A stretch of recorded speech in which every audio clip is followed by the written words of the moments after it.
It's a microphone. That means I can shout a bit. Right, go. Good evening, everybody. Hope you're all well. I know the old COVID is still knocking a few people out, and the old flu thing. I just think it's just from my personal experience. I think 20 to 30% of my workforce are off with either COVID or flu or whatever, and it's just a spinning wheel. And then you've got ECA next week, which is going to be a good high for the COVID as well to grow. But anyway, I hope you're all safe and well. Really great to see a good turnout tonight. Thank you for coming along, and appreciate you taking the time out, and especially when it's a little bit chilly outside. It's good to see you all. So we're going to be a packed. Yes, sir. There's music coming out of these speakers. Do you know where that's coming from? Oh, okay. You've got better hearing than me. No, it's in the paddock on the other side. Oh, yes, it's outside. No, it's outside. It's actually just with my own mouth. Yeah, there it is. There it is. I don't know. Ross, do you know anything about this music that's coming through on the speakers? He's going to investigate. You've got better hearing than me, guys. Okay, just before we get... That's good. Magic works every time. And they even have one Joys radio. of technology. I'd like to put a call out to any new members tonight. There we go. Yes, sir. Can you please stand up, give us your name, and if you've got a call sign, give us your call sign and just give us a little bit of synopsis of how you're in radio or what you do and all that malarkey. Just a quick one. Serge, VK4SB. Had a license for about 30 years. I don't talk to too many people. I play with digital stuff. I work in IT still, thanks to my ex-wife. Yeah.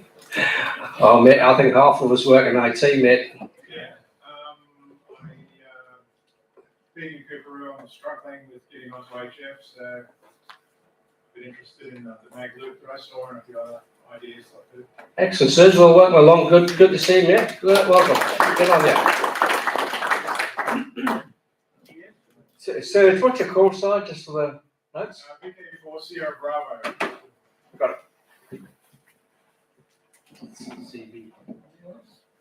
Okay, and we'll crack on. So the next item on the agenda is progress and activities in relation to Redland Museum. And young Philip P is going to kick off those activities just now, so I'll hand it over to young Phil.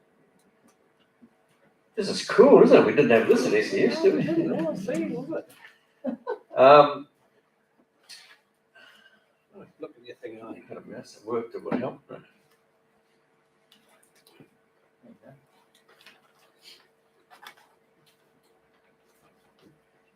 So just to remind everybody what we are doing here, there's two big projects in front of us. That's the floor plan of the museum here. And over the next 9 months or so, we're going to build a radio demonstration display in the main part of the museum and a training classroom at the back of the building.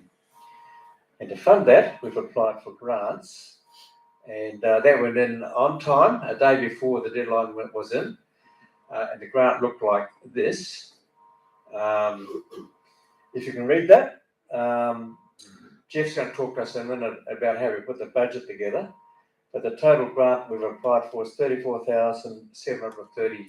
The max is $35,000, and that is for the Gambling Community Benefit Fund. We're quite hopeful we'll get that, but we won't know until November or so. When we do, the work will start. You can see the budget is split up into the two main areas, the training classroom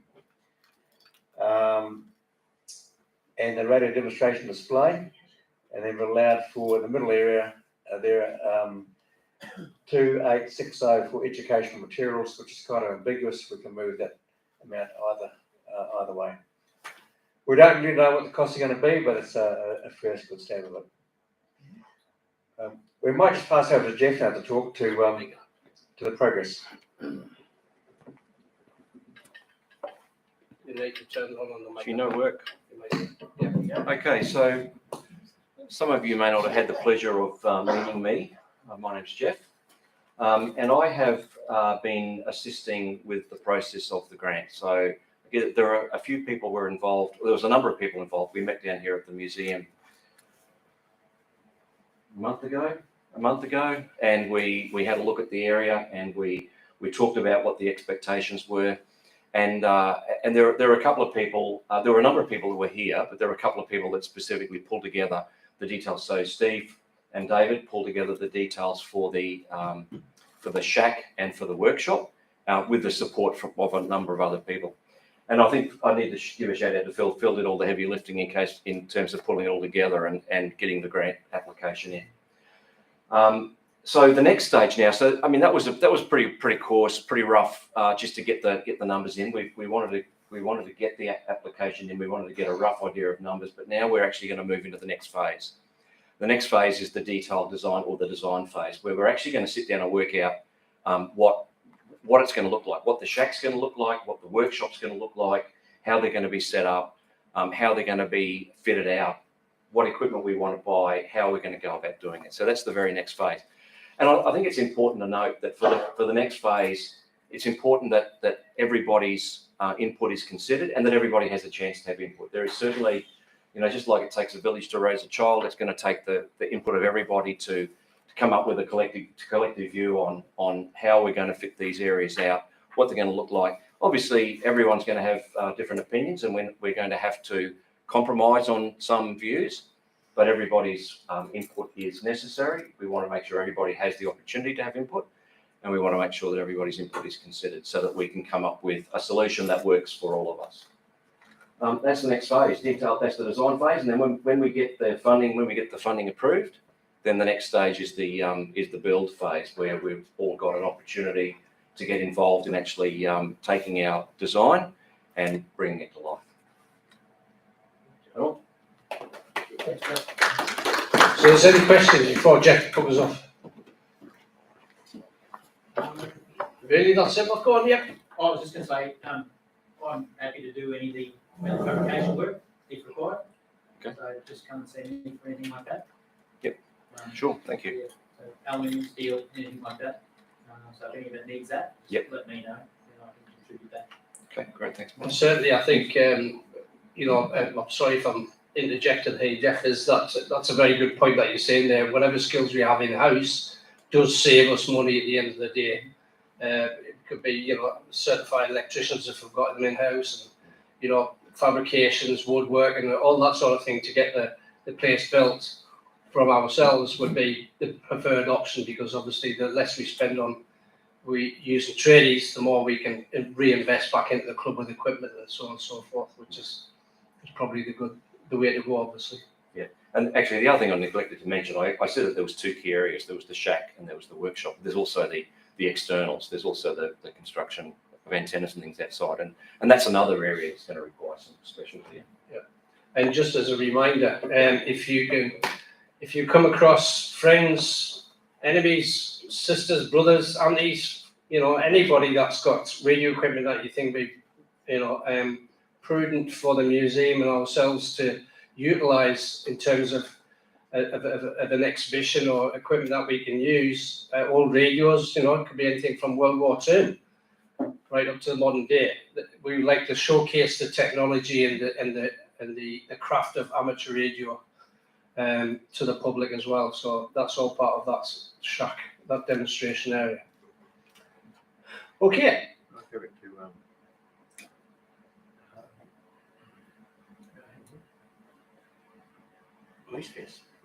Grease Fest. Ah, yes. Russ, where are you? Yeah, I'm here.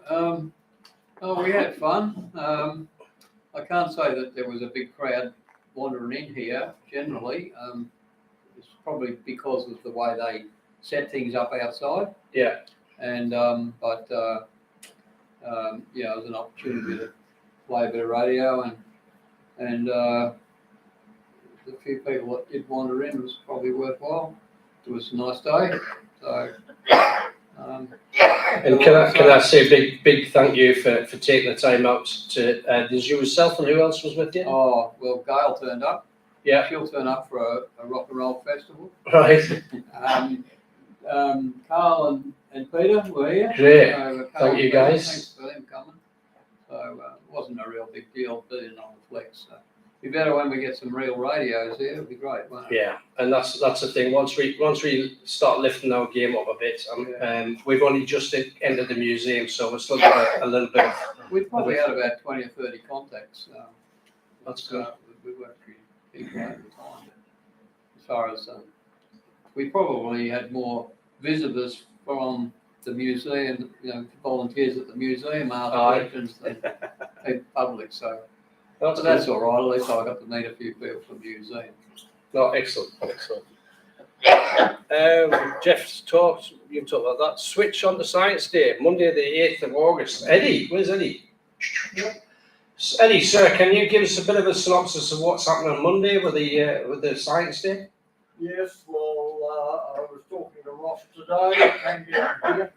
We're going to locate just outside here and run crystal sets where we can. We'll check all the museum ones out and see where they work. And it's basically crystal sets as a theme. We'll do that, but if somebody wants to run the flex or something more modern as a sideline, there will be room. BK4 BUL's coming down to assist for the day. He can't drive at night, but he's going to take the opportunity to be here and run the crystal sets. That's awesome. It looks good. And Eddie, I want to say a big thank you again for short notice to standing up and getting this corralled and this stood up ready for Monday as well. And if anybody is willing to give some help to Eddie on Monday, unfortunately it's Eka Day. I work in the city, so our Eka Day is on a Wednesday, probably for a lot of people who work in the city as well. So unfortunately I can't make it. But if you've got some free time, it'd be awesome to come down. This is very much a children's focused event. Yes, Ross. Can I say just 30 seconds of... Sure, by all means, yeah. First of all, just to comment on Grease Fest. Russell did a great job, but we've got to keep in mind two things. First of all, they had the whole access to the museum blocked off, so very few people got through that row of retailers and into here. Secondly, the people that come to Grease Fest, their interest is cars, not amateur radio, so they weren't. That's why you got more people from the museum looking at his stuff than he did from the... Anyway, thanks for coming anyway. Yeah. Switch on to Science Day. I'm coordinating that in the museum. The whole purpose is it coincides with National Science Week every year. The government, federal and state level, encourage schools, museums, all sorts of organizations to promote the learning of science or the interest in science. And the way we do it here is we try and get as many of our pieces of equipment working and demonstrated with a volunteer to talk about it and how it works and what is the basic science that makes it work. And The audience is mostly students and their parents and quite a lot of grandparents, but they are full of questions and they're terribly curious. And last year it was a huge success, and I'm sure it will be again this year. We invited the BDARS come along because it's an exciting and interesting thing to watch amateur radio. I've just suggested, I counted them this morning, 5 old 1920s era crystal sets. Some of them might still be working, plus the real old headsets that used to go with them from that time. They could be put out on display too. And hopefully, if one works, run an antenna up the tree and stick an earth spike in the ground right beside us and see what happens. Yeah, thanks, Ross. I appreciate it. Thank you. So yeah, so that's what it's all about. If you have some time on Monday, it'd be really great to complement Eddie's activities there as well. So thank you for that. All right, next item on the agenda is Roger. Roger, where are you? Switch the microphone on, Flo. Or do you need this? Do you need it up here? Yes, please. All right. Okay, you can take it on from here. Plug me in. While you're plugged in, I usually run a quick test. And if I said to Turn that microphone on while you're there, Flo. which way does it go? There you That go. way. He turned it off. Okay, if I said to you, Bravo, uniform, November, India, November, Golf, Sierra. What's the word? Right. Have another go. Sierra, Alpha, uniform, Sierra, Alpha, Golf, Echo. What kind of confidence we got in sausage? It is sausage. Now for you, can you have a go at sizzle? If you need it. So did you get Sierra, India, Zulu, Lima, Echo? No, that's wrong. Oh, sorry. Right. Well done. Now where's my laptop? Can you move to Same the it. next page? Next page. And you click on the WIA member magazine for me. And so if you be my driver. Yes, I will indeed. Okay, I've recently joined the WIA, and I previously discarded the idea, but look, when I went to the ACMA site and saw that the WIA represented all of us to the government, I thought, now that's worth supporting. So I took out a membership.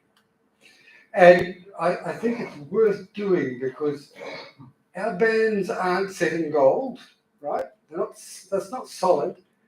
They can be challenged, they can be removed, and we need one body, one powerful body to speak for us. Yes, the ACMA will listen to one voice, but it's a case of, not so much the person who shouts the loudest, so much as the one who's got the greatest influence because of the understanding and knowledge that they have in the background. That's why I brought you WIA. Now, if you could scroll down a little bit for me. Keep going down. You're going to go through the advertisements, and then you'll come to the list of contents is where I want to end up. About that. Great. So you'll see this here for the ladies. You want to know about Lara. Lara is there for the ladies. It's part of the ladies' exercise. You'll see the DX awards and who gets those. This is giving you some idea of what the magazine produces for you. So you actually get something that's solid. It's not a quick flyer. It's a number of pages.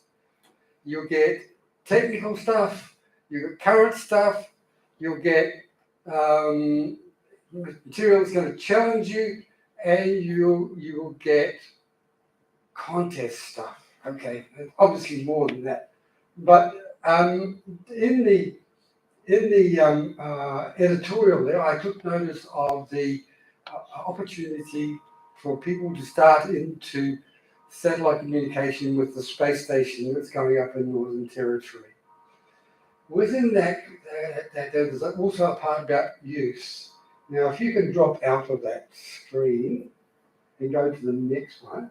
You'll see me in that magazine. Or don't you see me in that? Yes, I did see you in that magazine, Scott. Fame at last. There was a report. Can you click on Philip's testimony for me? In the editorial, this gentleman was mentioned, and So let me ask you a Do you want me to play this? yes, please. question. Why do people still ride their horses instead of using a car or a train or a plane to get from A to B? Because they do enjoy doing it. So amateur radio is not an alternative or equivalent for global communication ecosystems as the internet or smartphones. It is carried out by people because it's enjoyable and fun. My personal story began back in 2008 as a little child, being 9 years old. My neighbor came to me and said, "Do you want to solder some kits?" And I said, "Yeah, let's do that." And from that, I've been infected with the amateur radio virus. Equipment-wise, this will arise from a simple homebrew transmitter for little money and a wire and trees. High-end radios with big towers and antennas, or literally anything in between. The most important thing is here that you enjoy your time on the air, just listening or communicating all over the world. This hobby has brought me amazing experiences. I have friends around the world with whom I share the same interests. It's a great feeling when you can talk to other hams. There are many different aspects of amateur radio. One can basically just listen to the radio waves or even transmit over them. Radio Hotel Sugar 59. New technologies are just as well accepted by radio amateurs as by others. This includes, for example, the use of new digital technologies or software-defined radios where computers make signals audible, which was recently impossible. Under the name of YOTA, namely Youngsters on the Air, we as the IAIU Regional Youth Working Group offer gatherings and therefore networking possibilities for youngsters up to 25 years old, where we connect with other cultures, we practice foreign languages, visit other countries, and get on the air from all over the world. One question mark here, 517. In my personal opinion, the future of amateur radio is definitely bright. Roger, thanks for 22, that's down by one. Hey, you're the best guy in the country. Okay, can you talk over the next slide, please? Okay, just a reminder for those who are doing the foundation license, you'll be asked to interpret this graph. And it's not particularly hard. If you're looking at a frequency, let's say something around the range of 40, you go up to 40 line, and then you come across to the left, and it's going to be somewhere around 6 meters. So, interpreting is a very simple thing, but it's just an encouragement that this sort of thing is a question in the foundation exam. Let's move on to the next slide, please. Sample questions. Click on. Okay. Now I paid my money for the standard radio course from the Radio and Electronics School, so I thought we'd make use of some of their standard questions. And so we'll go for the first one. The material best suited to shield a circuit from a permanent magnetic field is. We hand up, don't shout out. Is the material best suited to shield a circuit from a magnetic field is aluminium mesh, lead strips, soft iron, or copper foil? Yeah. Soft iron. That's the right answer. Question 2. The unit of electric current is the ampere. Electric motive force is measured in volts. The unit of electrical potential difference is the volt. The unit of electrical power is watt. The best conductor of electricity on the following list: silver, iron, uranium, silicon, glass. Silver. And Which of the following is the best insulator? Carbon, zinc, gold, ceramic. Ceramic. Think carefully about the next one. A semiconductor conducts better than an insulator, conducts half as well as a conductor, has less resistance than a conductor, has more resistance than an insulator. I don't know. Shouldn't have been that important. Think carefully. All of the above. All of the above. Not all of the above, no. And that's half as well. Think about the logic they're giving you. Which one, a semiconductor, conducts better than an insulator? Oh, that's going to be true. Conducts half as well as a conductor. How do you know it's half as well? Semi. All right, I buy the argument. Has less resistance than a conductor? No. Has more resistance than an insulator? No. Right answer is A. Right. That's from the text. Next slide, please. But what does it mean? Oh, no, it doesn't matter about that bit. It's just a question that you've got to answer. It doesn't mean anything. It does when you're doing circuit work, Scott. Useless with DX. Can you click on the parks on the app, please? Still, it doesn't matter. You still don't need to know what a semiconductor is. Fair enough. Would you go down to help getting started? Now scroll back up to the menu. Try the top. Keep it up. Yep, right. You've got map of it there. Go down to activator guide. Scroll down in here. It's a good way. You know what? Slow down. That's just getting started. It's gone too far. That's just getting started. I'm looking for the one No, the end of that that says, keep going up a little more. More there. The one that talks about 44, is it? Not quite. Explains what it's A for. little higher. We're talking about doing the right thing. So, where are you?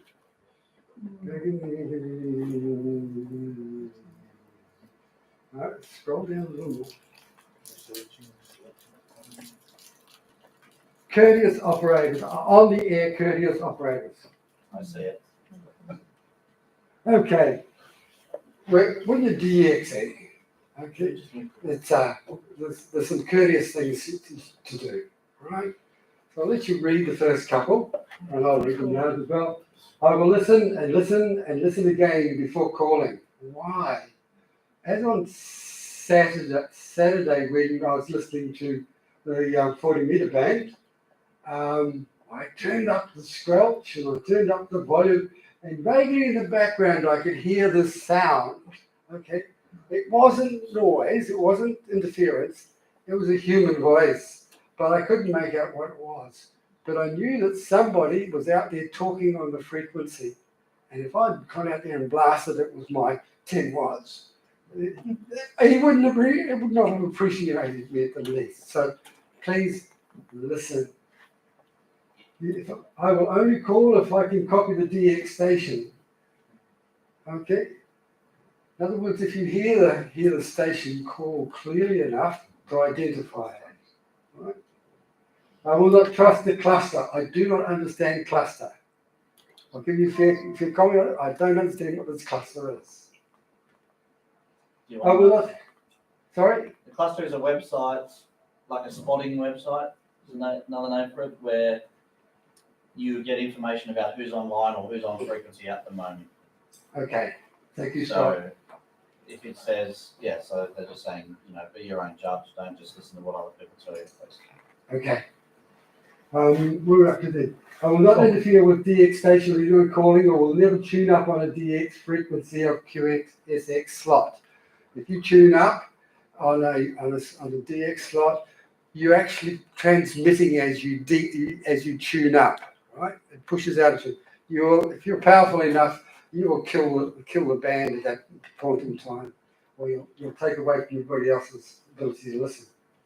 I will wait for the DX station to either contact me for calling.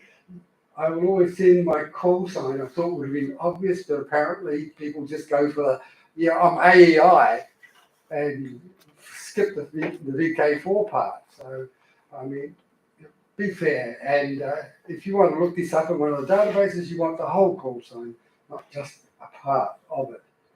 Now, the next 7, 8, 9, and 10 are really in a DX situation. You can see them coming if you're in a pilot.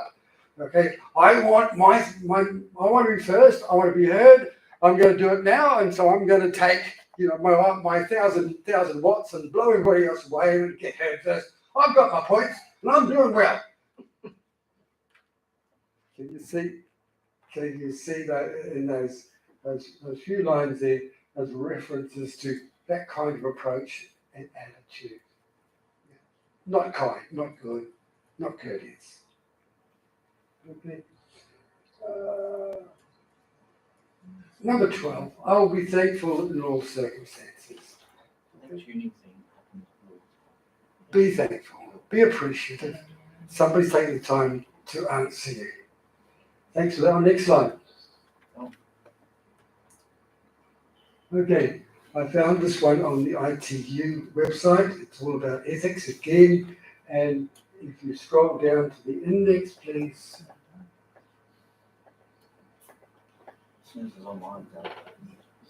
Here we go. Now, it's got some basic material. We're not going to go through all 90 pages of this. What?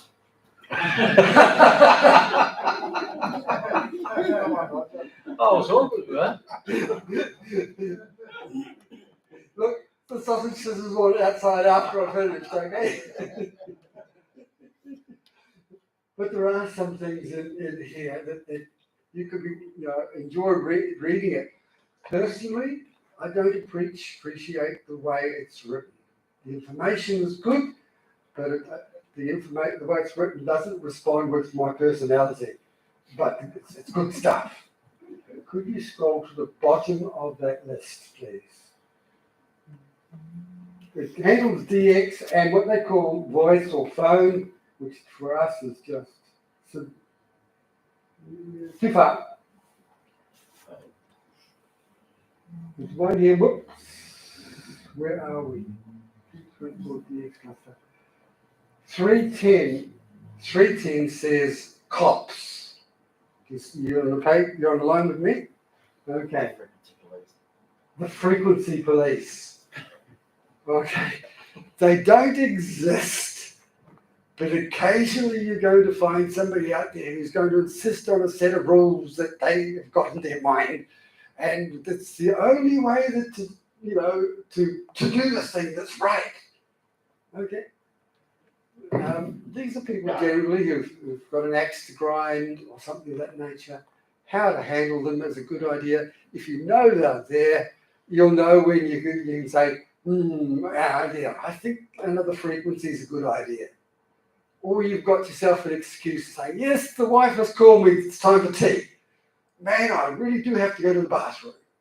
You don't have to listen to them, but they are there. And so the document is quite informative. It's more in depth about some of the things like 73, how to call, and so on. And I'll leave you to pick up on that and browse through it. 44, mate. Sorry? No, I no. heard somebody the other day say 44. I haven't got an answer for 44.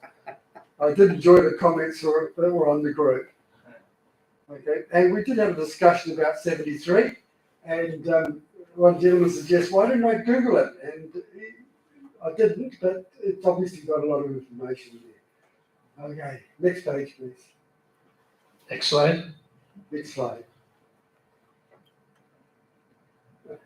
Okay, so did you pick up something from the session that you could take away? Something interesting, something worthwhile. Okay, thanks for your time. Thanks, Roger. Awesome, mate. Well done. Good on you. Thanks for taking the time out to do it. Yeah. Love your work.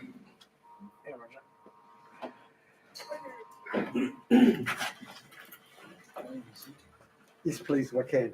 Right, so we work way through the special interest groups and have a chat about stuff that's going on. We've got events. That's first come off the rank. Who do we who's talking about events? Is that you? You sir? If you're talking about contest, is that what you mean? Go for it. All right, so just a sort of update on the winter VHF UHF contest. No results have been put out yet, but you can view what people have uploaded in terms of amount of data, and you can see how many people are in the brackets that we were operating in. In ours, there was 3, including us. So that sort of bodes well. And the other two stations had a lot less upload. We uploaded 9K of data. The other two loaded about 5K. There's compression in there, and who knows whether we get disqualified because of this or the other. But all in all, we're in a good position, I would think. No. The other bit of information I got out of it was that looking at, again, just using those upload figures, there were 98 submissions for the contest, and out of the whole lot, and this includes people doing stations doing 24 hours and all the different ones, we were 18th, and I thought that was pretty good. That's good. We'll see if it ends up that way. So that's that contest. The next one coming up is the International Lighthouse and Lightboat Weekend, and my suggestion is that we go for Sunday. That's the 21st at 10 a.m. till 4 p.m. Is that August? 21st, did you Yes, say? August, yeah. It's certainly not July. Yes. Hello. And so what I wanted to say, and I think I said it pretty much in the email I put up previously, it is a relatively low-key event compared with contests, but it is an excellent opportunity for those that would like to polish up their contest skills to get some time behind the mic and also do some logging. And I think we should have a couple of HF stations as well as 2 meters and 77s. And more if people want more. So I'd like to get some feedback on that from people. I'll be sticking around for a little while at the end. Yeah. And just a bit of information. I know someone who's selling a lattice tower for won't be very much at all. It's virtually it's a 10-meter one. It's in 5 sections, and it will be in separate sections, so it'll be easy to take away. So come and see me if anybody's interested in that. I'll put them in touch with it. That's it. Oh, great, thank you. Yes, so there's a lattice tower up for grabs as well. Wow, I'm just, oh my God. All right, Grant, thank you very much. Yes, all right, Jeff, where are you? You want to do your treasurer's report, please, young man? Before I disappear. Do you want to use that mic over there, Jeff? I think it should be on. If not, turn it on. It is on. Yeah. Okay. Yeah, testing 1, 2, 3. I think it's good. Okay, our income for the month, membership fees $105, $1.52 bank interest. We sold 1 club shirt, $30. The big one's Bunnings. So with Bunnings, we had credit card sales of $844.50, and we had cash sales of $890.95, and we had donations of $20. Our outgoings are $30 for our 4G connection on Mount Cotton, $17.76 to an organisation called Square. They're the company that we use for our credit card sales, so that's their fee. Our Bunnings outlays were $693.45, and we renewed VK4RDB licence $55. So the big thing was out of that, the Bunnings profit was $1,022, which was a good day. I think we only had 700 the previous one. We have had some thousands before. And the interesting thing was, I think the sausages went up the next day, didn't they? Yeah, they did as well. Yeah, on the Monday morning they went up from 250 to 350. So if that had applied on the day, we probably would have made another, I don't know, $300 or $400. Anyhow, we had an excess of income for the month of $1,095.76, and our balance as of today's date at the bank is $13,136.90. So I'll move that and give that to the record. Somebody like to second that? Just a couple of other things. When you're looking for, I'm in the process this year of downsizing. So I've got a big shed full of amateur radio treasures. So when you're looking for stuff for the display, I'm sure I've got some treasures there from 50 or 60 years ago. So they're almost as old as me. But there's heaps of stuff there. There'll be a few other specials coming up too for a bit of fundraising for the club over the next 12 months. And just the other thing, while I got the floor, before I go, coffee's on not this Wednesday, but the following Wednesday, which will be what, the first, be the 10th. So if anyone's around, 10 o'clock on Wednesday the 10th at the Redland Sporting Club, we usually get about 15 odd there, I suppose, a few wide. So it's a good morning for a good chat. Thank you. Thank you, Jeff. Thank you very much, sir. Appreciate that. Good on you. And just on the note of coffee, after this meeting tonight, there's coffee next door for the Gold Coin donation, coffee tea, maybe a biggie, I think. And it's a good opportunity for those who are new to the club just to chew the fat a bit with others and just to pick up some of their knowledge and some of their ideas of moans and groans and listen to what their projects are and so on. Particularly, people like Bob and Johan who've got projects going on things which are pretty good. So yeah, stick around at the end. All right, we've got Eddie, if you don't mind, stand up again, please. Talk about exams, please, buddy. Right, well, the good part is I've got my accreditation. Hey! At the end of that 3 years, that will be it. I will retire from being an assessor. I've got 4 names for the foundation exam later this month. I've sent an email out. As yet, I've not had any reply from any of them. I've also had another inquiry about an advanced course. I sent an email. I've tried to ring 3 times. The phone just dropped straight out. So that's a bit of a problem. Yeah. But otherwise, we're going on. Grant, thank you very much, Eddie. Appreciate that. Okay, next one. DX Radio. Do you want to have a chat about stuff that's happening with you? Yeah. Some good news is my basketball season is finishing, which means I'll have my weekends back in the next 2 weeks. So I'm hoping to maybe do some things here or in the park or something. Yeah. For your own benefit, been having, I know Ralph has had daily contact with America on 20 meters. I've had tons of contact all over the world on 20 watts. France, Japan, Germany, America, at about 3 to 5 in the afternoon. So give it a crack. It's not that difficult. I reckon. It's working really well at the moment. On 20 minutes? Yeah. That single side band? Yes. And CW as well, but both, yeah. You got to be in a quiet location, I found, but which is not easy from your own house sometimes. But anyway, so things are going pretty well as far as the bands go. Next events for that will be, there's a huge, there's a big parks weekend, the park stuff on the 27th and 28th, I think, of November. That'll be the next big thing that I'm involved in, and maybe some others who are into that sort of thing. There'll be a weekend. I don't know, there's 50 to 100 guys and girls all over Australia who get into this on that day. So if you want to take part, let me know, we'll name something. Okay, great stuff. Any questions for Scott?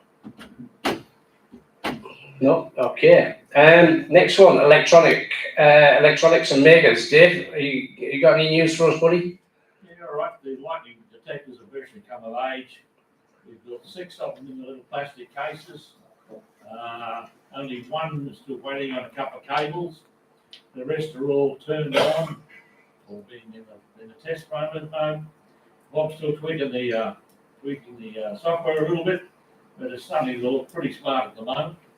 But there's at least 1, 2, 3, 4, 5 of them are finished, and they are just sitting there doing their final tests. Brilliant. So it's almost coming to the peak of the whole thing. Great stuff. Well done. That's excellent. And what's in the pipeline? Anything next from these? Now, a couple of ideas we've got, but we've got to get these things completed first up. There might be another document up on the Discord shortly. It's written, it's just got to be checked on how to build yourselves an ADSB receiver. And the unit, you've only got to change the software in it, and you can use it for an APRSI gate, or hopefully you'll also be able to change the software and use it the same thing for a AIS for the shipping, and or you can use it for a weather satellite decoder. You get the weather satellite, so it's like a universal device. I just got to get the document checked, and we can put it up on the Discord there for everyone to read on. Grant, good. Okay, any questions for Dave? It was good. We got the new digital voice groups. Has anybody got an update for that one? Man, there you are.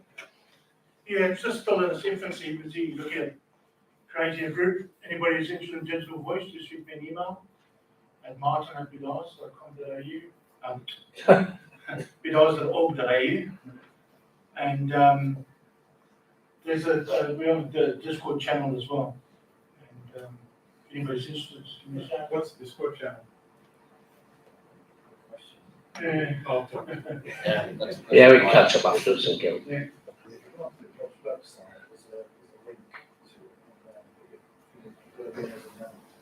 Yeah. So just shoot me an email if you're interested. Okay, thank you. And just sorry, I Scott. have a question while we're talking about groups. There's a number of us, Colin, myself, David, and maybe some others who might be interested in pursuing our Morse code skills a little bit further. Oh. Would anybody be interested in a group? I don't know, once a month or once every 2 months or something, doing something online, or maybe. Okay, that sounds good. Possibilities there. Okay. So just on that topic, so the next next meeting in the fortnight, or techie night, or whatever you want to call it, is basically a free-for-all night. So if the groups want to go off into their own space, if you either want to do your DX stuff, or if you want to talk about Morse, Scott, you can break off and go into another area, another room. And the same goes with digital. If you want to have just a breakaway, talk about digital, it's not a formal even, the next one. We might have somebody might give a bit of a chat about something, but basically the next meeting is all about the makers groups and starting to segment off and doing those things like, building stuff and such like. So that opportunity, because that's what that is the aim. It's not going to be a formal night. So start having to think about that, those folks that are leading those groups. Yes, Roger? I understood that, or I had words that there was a group, or an idea for a group of foundation type people who were brand new to that. Yes. And again, if somebody, I'm looking at you, if there's people who are new to the club and actually new to the craft, I call it the craft as an amateur radio, who are limited in their knowledge, say, of antennas. They're limited in their knowledge how to even work HF radios, and they might even know, when I first started, I struggled to work out bloody duplex and simplex and set the offsets and on repeaters and stuff. So if Roger is around in the next fortnight, the next meeting, no, you're not looking at you, but I'm looking at somebody to certainly be a mentor to other people who are Phil's out, He's the what? The Elmo? He's the Elmer here. Phil's Elmer. That's There you right. go. They got it. It's a 10 on Discord. Phil will do it if somebody takes over this job. Oh, Good rebuttal. I don't mind giving some leadership, and I'm actually on, what I've noted for next week is that I won't be in Queensland, I'll be in South Australia. That's okay. No, I'm not necessarily talking about next week, next session, but I mean, you know, and I'm not saying that you have to do it, Roger. I'm just looking at you because you're a man of experience, so I'm told. Who might be able to help some of our newer members just with the basics and stuff like that. Because essentially, you know, don't forget, we're all started somewhere. And you know, like me, I didn't have a lot of people to turn to. And there's still a lot of stuff I don't know, you know. And Johan, for example, he's great with antennas, so he can chat about antennas to anybody that really wants to know about stuff. Martin knows about digital. The question is one of the newer members ready to organise that, and we can get the grey haired people to contribute to it. Just needs an organiser. Jeff. I knew you were Yeah. There's two jobs I got there. That's two jobs, yes. I Don't would have just bowed my head and avoided eye contact. Anyway, okay, so that's good. Right, that wraps up that bit at the moment. Now we finished off the remainder of the night, I believe, with show and tell. And we have the first cab off the rank being who? You? Oh, right. You heard Just it. wanted to say I've got something if you want to slot me in at some point. I thought you were giving me an obscene gesture. No. Are you on the internet over there, Phil? I could be. If you're not, I don't have anything.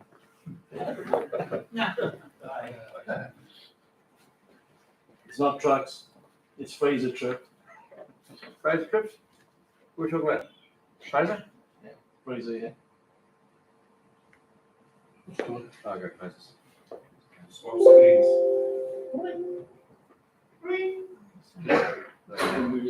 Racing hard drive. Yeah, I'm going to close that one down. Just bear with me, mate. No, you still on that. Start show. On the main screen now. Alt-tab, man, What, Alt-tab. while he's waiting, I'll share my Saturday with you. Now, I'm busy building a fan. Your mouse is on that big screen now. There's no mouse. I'm busy building a big fan dipole. And so on Saturday, I'm sitting there and saying, I'm a lover of ladder line rather than coax. So I put the ladder line onto my fan dipole, pulled it up, and then took the SWR. And you want me to finish off? Yeah, I'll finish off. The SWR. And the results were all over the place. But I'd gone to the website and said, you know, punched in, found out the links of all these bands, and I put them all together, and, you know, they should have been somewhere close. But with the ladder line, it was all over the place. So I took the ladder line off and put the coax on, and I got some good results. And so I then sat down and I said, you know, what's going on? And the only conclusion I can come to at the moment is that it is actually the, what's that word that starts with V? It's not virtual. Velocity. It's the velocity of the line that creates a difference in the lengths of the antenna. So you actually tune your antenna from the 50 ohm outlet of your transceiver all the way through to the fan dipole wires. So learn from me that there's a difference between the tuning of a ladder line system and coax, and they're not really interchangeable. Cheers, Roger. Right, sir, over to you. Thanks, Roger. Okay, so this is a little story about a guy that went away, not last week, the week before, to Fraser. And I thought it would be a good idea to actually test out an antenna, on my car, see what the effect of seawater, right, ground conductivity would do, and try and make a mobile antenna that I could use at other points, just like Scott when he goes away and does the parks thing. Okay, so I got a DX Master. I'm not sure if anyone's heard of the DX Master Commander, right? Which comes from the UK. It's about $500 now delivered. So I thought I wonder if I could make something cheap that would do a similar sort of thing, right? So I called it the Cheap Master, right? Because I wanted to make it for less than $100 if I could. So it isn't the DX Commander. In fact, someone in this group very intelligently called it SOF, Son of Frankenstein, right? And you'll see why a little bit later. Okay, next slide. Ooh, up one. Okay, so the trip objectives were basically fishing, drinking, four-wheel driving, and they took priority. And then, if I had any time, I would do some testing of this antenna, right? And it was to be this multi-band antenna. So the antenna build objectives were really to build an easily erected, right, and transported, because it had to go about 100 kilometers on the beach over rough track on my four-wheel drive, to cost less than $150, make it in less than 1 day because I didn't have a lot of time, and test it out on 20, 40, and 80 meter bands. So that was my kind of objective, right? So let's see how we did. So here it is after I come back. So all of that orange stuff is electrical conduit. You may recognize it. About $8 a length. I had 3 lengths of that, right? So $24. I had some scrap aluminium about, which I used for the ground plane and also the element plane. And I use these things called keyring lockers, which you get in Bunnings, right? To actually use the shock cord to actually stretch the actual wire elements. So they were about $9. To actually spread the wire elements as it went up the antenna, I used a cutting board, cut those out. When you look at this, you'll see it was built in less than a day, okay? Not very professionally. The cutting board on the top was the top spreader for the 40 meter element and the 80 meter element. And got some beads. These are really useful actually. So just like $3.50 they were from, I had to take my wife to Lincraft and she wanted me to go around and I saw these beads. I was, oh, this is a great idea to put on the wires, right? So they were like $3.50 for bargain. Got them. So here's how the wire's done. So, you know, a little spade connector on the bottom. I looped over the wire, put a zippy tie on, and I actually put some heat shrink with glue in it. That's the end of the element there, so I could string it up and tension it with the shock cord. The rings were $2 from the cheap shop, right? So not particularly expensive. I doubt that they were stainless steel, so they probably will rust over time.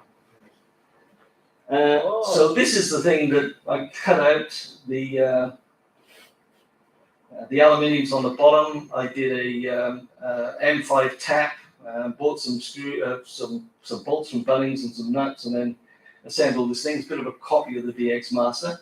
And then that's that spreader. There's one of them. And there were 3 of those plus that flat plane. Okay. All right. Let's see how we went. How did it perform? Okay, it was pretty good. So it was 1.8 SWA on 80 meters and 1.1 SWA on 20 meters at 40 and 240. That's pretty good. It was good. So the total cost, add all of those things up, was $99. That's a good one. Well Does done. it work? Pretty good. How much fuel did it cost you to get to Fraser? Oh, forget that. But it's a very good observation. How much beer did you drink? I drank a lot of beer. I drank a lot of gin. I spent a bloody fortune on Fraser refilling. It was $3.49 a litre. It was a shocker. I got fish. I got 5 dart. That was it. Did you get on the 80 meter net?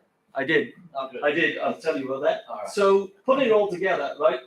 Build an easily erected. It was not easy to erect. In fact, it was a bit of a failure. That's why it ended up looking like Son of Frankenstein, Scott. Did you leave it up there? In the rubbish bin on the beach? Yeah. Transported. It was easily transported. The antenna cost less than 150. That was a green. That was good to go. Making it less than a day. Probably all that. I took several days, but if I'd done it in one hit, it would have been a day. I did test it out on 20, 40, and 80, and I did log into the 80 meter BDARS net, and I had a contact. Ralph, you're my witness. Yeah, he heard me. He gave me a 5x9, right? So it wasn't bad. 20 meter, great contact. Juliet Golf 2 MQM. Yeah, he sent 5x7. Yeah, bloody big beam antenna, and yeah, I was on my little cheap master down in Fraser. And 80 meters, good reports, 5x9, right? And the beautiful thing about being up there, even with an ugly antenna stick, was there was zero noise. I know why you actually go, mobile, because it was brilliant. I didn't have to use DNR on the radio. Wow. I didn't have to use digital noise reduction at all. It was just perfect. Yeah. Okay. Next slide. I think. Okay. So next slide is. Hold on. Here's the big learning. It's cut to- Here's the big learning. I don't know how many of you suffer from this, but there was too much flexibility, and it suffered a droopy pole syndrome. Okay. So I can tell you that conduit is not great. So I had to improvise. What did I have at hand? I had an old fishing rod, right? An old surf fishing rod, which actually, when I cut the rubber off, fitted perfectly inside, right? That conduit. But hey, what do you do? Right? When you're away and this thing isn't going to work, okay, I got it to work. So I managed to get it up and then stretch it out. I actually used the other pieces of the conduit to use it as an 80 meter inverted L, right? And it worked bloody good. Okay. So learnings, conduit is too flexible, but I'm already on the next version of Son of Frankenstein, which I'll be using. Daughter of Frankenstein? Yeah, daughter of Frankenstein. She's a bit prettier, not too much prettier, but I'll be using this Holman PVC pressure water pipe. It is actually pretty good, right? And I've worked out that you can actually get the pieces that will slide in with enough clearance to get a 150-pound fishing line with a little chuck leak erected up, right, so it becomes telescopic and you can actually lift it up from the ground. The other learning was drinking and fishing is a big distraction to radioactivity, but it worked really well. Yeah, and I just thought I'd share what you can do for less than $100, and yeah, it stayed up for at least 4 days before the wind finally blew it down. Good on you, mate. Well done. Excellent. Good job. Love it. Lovely work. Lovely work. Who do we have next? Somebody was here with a big antenna. Where are you? Oh, me? Yeah. Oh, all right. I haven't put in, this is very impromptu, but I just thought I'd demonstrate magnetic loop. This is something very new to me. I'll just grab it. I'll do something off the mark. You. Yeah. Now, I've just bought a Yaesu FT818. After a lot of deliberating as to what I was going to get. Now, this is something I made probably, it must have been about 18 months ago. I have no idea how they work. There's plenty of people here who do know, so I'm still learning about them. But one thing I wanted to demonstrate tonight was just how narrow band these things are. Like you can get a dipole and tune it up in on various frequencies. Whereas this thing here, as I'll show you on the VNA in just a second, if you're on say 7040, I think I was on the other day, it'll be showing an SWR of say 1.5 to 1. At 7080, it'll be 5 to 1. And I'll demonstrate that. As I say, this was very impromptu thing I just brought up at the last minute. I don't know how it's going to go inside here, but I'll hook it up to the VNA. This will just take a second for me to get it in the right mode. And you'll see just how sharp that curve is. You saw, what was your name, sorry? Ray. Ray. You saw on Ray's with his, the curve was actually quite gentle, like it was actually resonant across a fair way. I did test this outside before. I don't know how well it's going to work in here. Can I get you to hold that up just so it's not Sure. on the ground there? If that's all right. I'm used to holding up antennas after my last trip. So make sure you don't touch that cap. It's very, very sensitive. It's very coarse. I feel like the Pope. No, there won't be any voltages with this one. Yeah, this doesn't put out much power. Okay, so I'll just quickly take. Not much power, What's that? not much power, but some. No, this puts not much. No, so you shouldn't get a boot off that. Capture this photograph. Yeah. Okay. I'll just get the format. Just take a second to set this up. Maybe it is. Won't be 2 seconds, mate. I've just got stimulus. Okay, so we'll start at say 7 megahertz because I know it was around there somewhere. Becoming a devil worshiper. Stop at stop at say 7.5. Maybe he's auditioning. I heard he was retiring. Okay, so as you can see, have a look at that. Wow. Right? That's how sharp, like you saw with Ray's, his SW, or his curve, this is just showing SWR. His SWR curve was sort of something like that. Whereas with this one, hang on a sec, sorry. Touch that. Okay, so literally, that's the amount of room you've got, okay, on that antenna. It's literally, I'd say that there, I'll just, I can't even find the marker, but I had a look before. That was 7080. So 7.1, so 7080 I think was there, whereas 7.1 megahertz is about there. So you're literally going from, 1.01 SWR up to about 3 or 4 or 5 SWR by literally going up 20 kilohertz. So that there will show you how narrow it is. Now just get you to very slightly adjust either one of those capacitors and you'll see as soon as Ray touches it, it'll almost pretty much go off the screen. Keep going a bit more. Yeah, that's it. And how much did you adjust that? Like literally this much. Probably 30 degrees, yeah. Yeah, so that's just how much, that's how narrow band they are. So I'm going to start experimenting a bit more with these, maybe going bigger elements, like going up to maybe 5, I've got some 5/8 pipe, so maybe going up bigger elements on both this section and also the smaller section, and just seeing if it's a bit narrow, a bit wider band. But yeah, playing with that in the field, it's that sensitive to tune. So have you had it? Just sorry to interject. Have you had any contacts using that? I'm only putting out. I think the 818 only does about probably 2.5 watts on its own battery pack, right? And I only literally just got it. Right. So I did go up to the Judy Holt Park about 2 weeks ago. Okay. The receiver's got good. I was hearing stations in the States and overseas, who were giving me just in that very narrow. Yeah, who were giving me 5 and 9. And the good thing is because it is so narrow, you can actually sit there and tune the cap, and literally it makes a difference as you move that. You can actually hear a big difference in the signal. That's what I was thinking. It'd be very fine. Like. It is, but the mistake, not the mistake. This is a prototype. Like that's not the final thing. That's why it's made out of conduit and bits and pieces.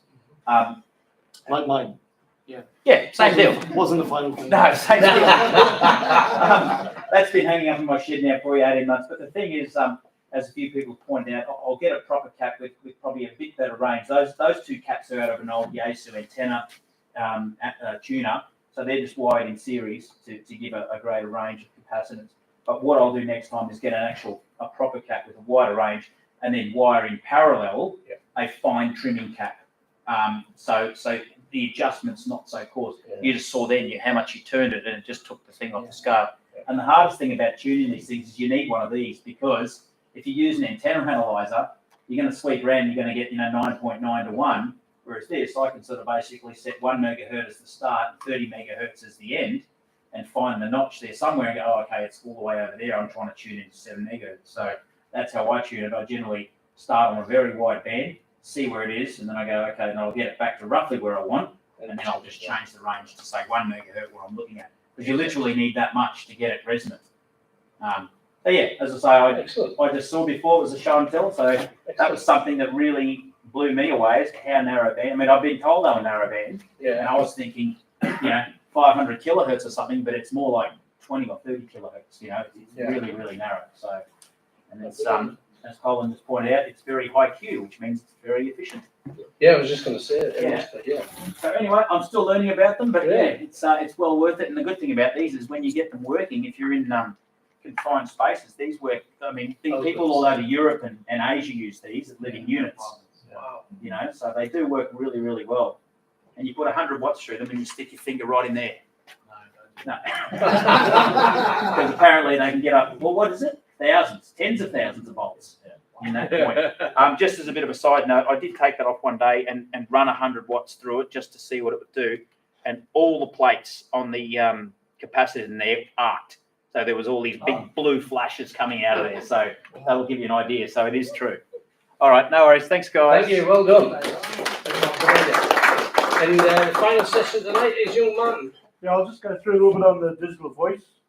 So for the new members, probably the most cost-effective way to get onto digital voice and onto our repeater once you've registered for DMR ID is using like an app on your phone, iOS or Android, and it's called Grandwire. And then going through a hands-over IP connection to VK4 free DMR. So there's an introduction about, but I'm just going to go to 505. Do you want to put it next to the microphone a little bit, Martin? Might be a little feedback here. So it just says I'm connected now. So I'm actually connected now to Talk Group 505, which is on the VK3 DMR network. And on the app, you use *99 to PTT and hash or the pound key to disconnect. So I'll go VK4 MCU testing 1.